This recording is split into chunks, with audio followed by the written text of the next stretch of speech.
Bom dia, pessoal. Tudo bem? Então, dando continuidade às nossas revisões, nós vamos para a separação de misturas, segunda parte, a parte final da separação de misturas, né? Então, na aula passada, nós vimos a decantação, né? A decantação consiste em quê?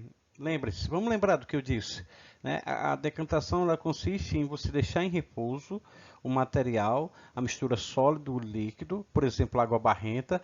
Pela ação da força da gravidade, essa partícula sólida vai descer para o fundo do recipiente e em cima vai ficar somente o líquido, não é isso? A centrifugação é um processo muito parecido com a decantação. A diferença é que na centrifugação a maneira ela é acelerada por um aparelho chamado de centrífuga, né? Como você pode observar aí, né, essa centrífuga é um aparelho onde você coloca os tubos, né? Eu coloco o tubo de um lado a ser separado e do outro tubo com a mesma quantidade de líquido, no caso de água, para contrabalancear. Então esses tubos vão girar numa velocidade muito grande. E aí, pela ação da força centrípeta, a partícula sólida vai se depositar no fundo, né? Então, a centrifugação é uma maneira de acelerar o processo de decantação, envolvendo sólidos e líquidos, realizada num aparelho denominado centrífuga, como já falamos anteriormente. Então, na centrífuga, devido ao movimento de rotação, as partículas de maior densidade são arremessadas para o fundo do tubo. Um exemplo bem prático de centrifugação é quando você vai fazer um exame de sangue. Então, o que, que o analista faz? Ele retira seu sangue, coloca num tubo de ensaio e coloca no centrífuga. Toda a parte sólida do sangue vai ficar no fundo do recipiente e o plasma, que é a parte líquida do sangue, vai ficar na parte superior, certo? Outro processo, e um processo bastante conhecido, é a filtração, né? Filtração simples. A filtração ela consiste, é, a forma de separação ela consiste de um aparato bem simples. Você precisa de um funil, um papel de filtro, né?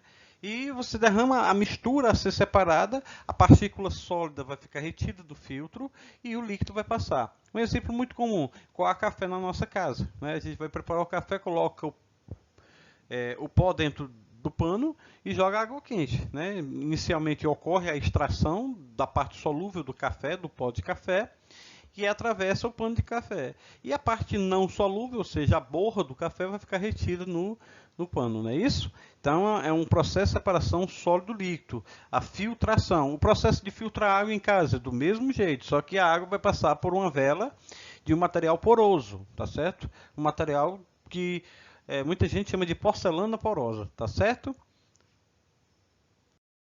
Próximo é a filtração a vácuo. Então, é uma filtração mais rápida.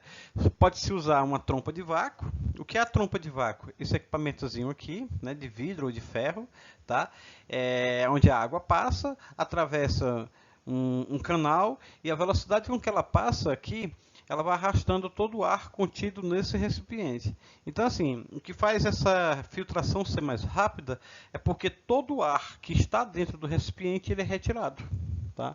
Como eu retiro o ar, então não vai ter impedimento nenhum do material descer. Então vai ser filtrado bem mais rápido. Então a filtração a vácuo é quando você quer fazer a separação de um meio onde é muito difícil de fazer pela filtração comum, por conta do tamanho das partículas, tá certo? Então a filtração a vácuo é uma filtração mais rápida, é muito usada em laboratório. Principalmente quando o sólido tem um diâmetro muito pequeno e às vezes esse diâmetro pequeno faz com que ele entupa os poros do papel. A decantação. A decantação é muito usada para separar líquidos que não se misturam. Isso a gente usa uma palavrinha chamada de immiscíveis, né? Líquidos immiscíveis, ou seja, líquidos que não se misturam. Tipo água e óleo, eu quero separar água e óleo, como é que eu faço? Eu coloco nesse aparato que a gente chama de funil de decantação ou funil de separação, né? Observe que eu coloco a mistura aqui dentro e a mistura formada por dois líquidos, aquele de maior densidade, ou seja, aquele mais pesado, vai ficar na parte inferior e o líquido mais leve, de menor densidade, vai ficar na parte superior. Então, como é que eu faço para separar? Eu vou abrir essa torneirinha. Então, no momento que eu abrir a torneira, o líquido mais denso vai descer, e quando chegar no interstício dos dois líquidos, que seria essa camada bem aqui, esta linha aqui, que é o interstício da superfície dos dois líquidos, eu vou fechar a torneira. Então, de um lado eu vou ter um líquido de maior densidade e no recipiente vai ficar, no funil vai ficar aquele de menor densidade, ou seja, separar água e óleo. A água vai passar e o óleo vai ficar dentro do recipiente, ok? Filtração simples também, nós vimos filtração simples de sólido e líquido, né? Filtração de líquido com líquido, que foi essa anterior que nós acabamos de ver, né? E agora a filtração de sólido e gás. Ah, professor, sólido e gás? Sim, por exemplo, ar empoeirado. Eu posso limpar porque eu uso o aspirador de pó, né? Como é que funciona o aspirador de pó? Eu passo sobre a superfície, sobre o chão empoeirado, vamos dizer assim, certo? E a poeira nada mais é que ar e sólido, né? O ar empoeirado é o ar com partícula sólida, com areia, por exemplo. Então, ele vai sugar toda a sujeira para dentro dele. Então, o ar vai ser puxado com a poeira, só que a poeira vai ficar retido num filtro tipo esse filtro aqui, ó, tá? É um filtro tipo esse aqui. Então, ele vai ficar retido todas as partículas sólidas nesse filtro e o ar vai passar purificado, né? Se você lembrar, no ar-condicionado da sua sala de aula ou da sua casa, tem sempre um filtrozinho de nylon, né? E que quando a gente abre, puxa, tá cheio de poeira, é a poeira retida num ambiente. Então, todo o ar empoeirado, ele vai passar por aquele filtro, o ar vai passar e vai retornar purificado para nós. Então, é uma espécie também de filtração.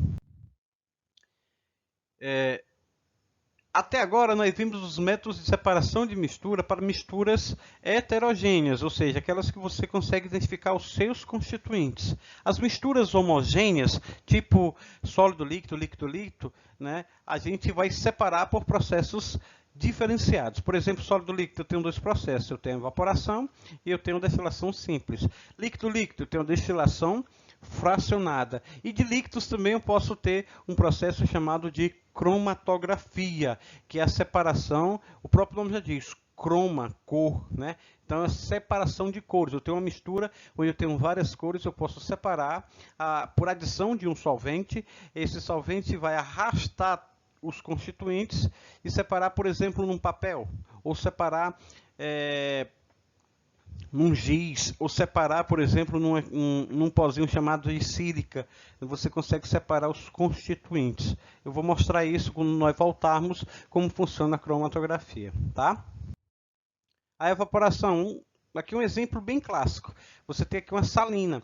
A salina onde é produzido o sal, né? O sal de cozinha. Consiste em quê? São tanques colocados à beira-mar, né? Esses tanques, quando a maré está cheia, são preenchidos com a água do mar. O sol aquece essa água evapora e vai ficar somente o sal cristalizado, como você pode ver, está cheio de um pozinho branco, é sal. Tá? Então é um método barato, ele é utilizado na obtenção de um sólido e ela é uma técnica onde você vai desprezar a parte líquida, né? Por exemplo, a água do mar é água e sal. Então eu vou desprezar a água e ficar somente com o sal, tá? A evaporação. Se você quiser, por exemplo, aproveitar esse líquido, aí já não dá mais para fazer uma evaporação, mas sim uma destilação simples. O que consiste a destilação? A destilação consiste em você aquecer a mistura dentro desse aparato, que é um balão de destilação. Essa água vai evaporar e passar por esse sistema. Esse sistema aqui, que é o condensador, ele está sendo refrigerado, ou seja, há uma entrada de água que entra, que sai da torneira, e essa água volta, né, para dentro da pia, vamos dizer assim.